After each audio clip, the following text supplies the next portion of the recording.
خدا قبولیت کے وقت اٹھے گا کہ تمہارے حق میں کام کرے، معائنہ وقت پر جس کا ذکر زبور 102 میں ہے۔ پوشیدہ ہونا یعنی ہمارے لیے یا ہمارے ساتھ نہ ہونا۔ بالکل۔ 48ویں آیت ہے، وہ کون سا آدمی ہے جو جیتا ہی رہے گا اور موت کو نہ دیکھے گا اور اپنی جان کو پاتال کے ہاتھ سے بچا لے گا۔ یا رب، تیری وہ پہلی شفقت کیا ہوئی جس کی بابت تو نے داؤد سے اپنی وفاداری کی قسم کھائی تھی۔ یا رب، اپنے بندوں کی رسوائی کو یاد کر، میں تو سب زبردست قوموں کی تانا زنی اپنے سینے میں لیے پھرتا ہوں۔ اے خداوند، تیرے دشمنوں نے کیسے تانے مارے، تیرے ممسوح کی قدم قدم پر کیسی تانا زنی کی ہے۔ خداوند عبدالآباد مبارک ہو، آمین ثم آمین۔ حالانکہ یہاں پر مدد کی پکار دی کہ خداوند وہاں موجود نہیں۔ یہاں شرمندگی کی بات ہوئی پر اس کا اختتام برکت پر ہوا۔ خداوند عبدالآباد مبارک ہو، آمین ثم آمین۔ اس حصے میں کیا بات ہوئی؟ میں کہوں گا کہ یہ دراصل مدد کی پکار ہے، اور اس سے پہلے لکھا ہے، اے خداوند کب تک، کیا تو ہمیشہ تک پوشیدہ رہے گا؟ اس لیے اس نے کہا، یاد رکھ میرا قیام ہی کیا ہے، میں زیادہ دیر زندہ نہ رہوں گا، اور کاش میں تیری بھلائی اپنے مرنے سے پہلے دیکھوں، کیونکہ میں اور باقی سب لوگ مرنے کو ہیں۔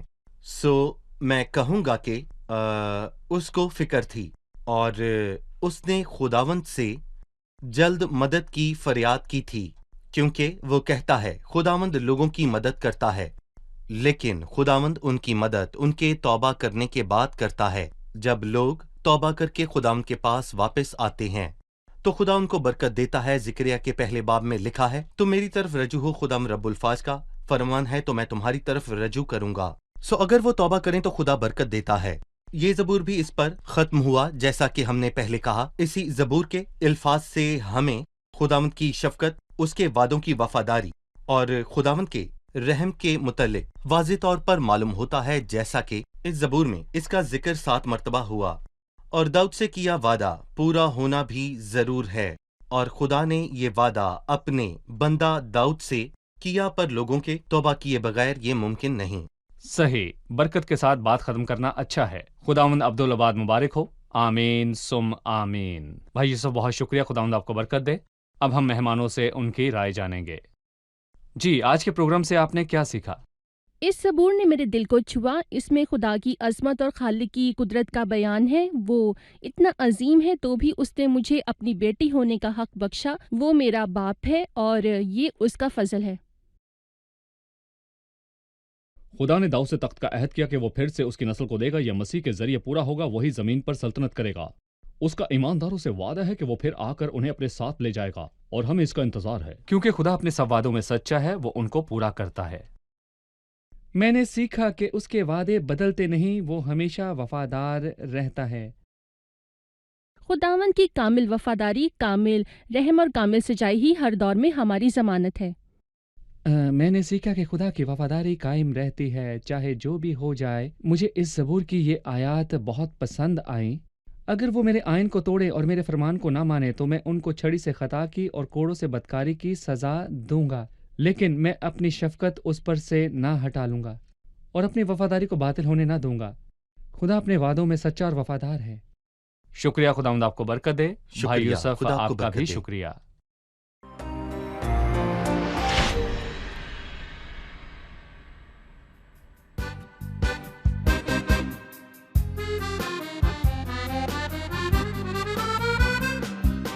في خضوع للإله أبتغي دوما هداه، في متاهات الحياة مسترقيا رضاه، داعيا ربي الأمين ذاكرا فضل المعين، شاكرا في كل حين للخير والنجاة.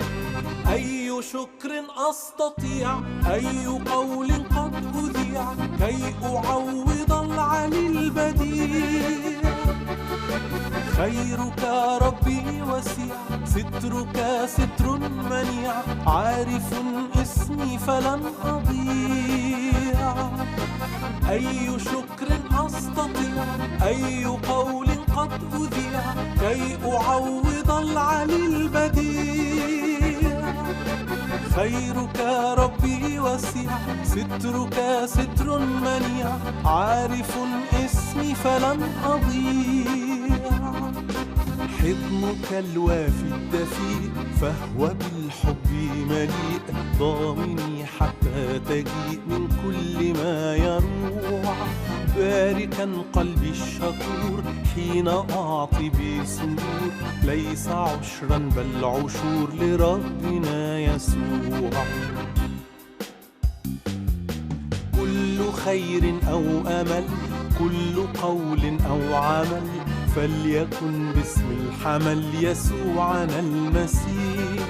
فهو قد أحبنا، قد هدى أقدامنا، قد شفى أمراضنا وفيه نستريح. أي شكر أستطيع، أي قول قد أذيع، كي أعوض العلي البديع. خيرك ربي وسيع، سترك ستر منيع، عارف اسمي فلن أضيع. أي شكر أستطيع، أي قول قد أذيع، كي أعوض العلي البديع. خيرك ربي وسيع، سترك ستر منيع، عارف اسمي فلن أضيع. حضنك الوافي الدفيء فهو بالحب مليء، ضامني حتى تجيء من كل ما يروع. باركا قلبي الشكور حين أعطي بسرور، ليس عشرا بل عشور لربنا يسوع. يا إله العزة أنت نبع القوة، لاصطناع الثروة من جودك العميم. أعطني روح الوكيل سالكا خير السبيل، في الكثير والقليل لمجدك العظيم. أي شكر أستطيع، أي قول قد أذيع، كي أعوض العلي البديع. خيرك ربي وسيع، سترك ستر منيع، عارف اسمي فلن أضيع. أي شكر أستطيع، أي قول قد أذيع، كي أعوض العلي البديع. خيرك ربي وسيع، سترك ستر منيع، عارف اسمي فلن أضيع. حضنك الوافي الدفيء فهو بالحب مليء، ضامني حتى تجيء من كل ما يروع.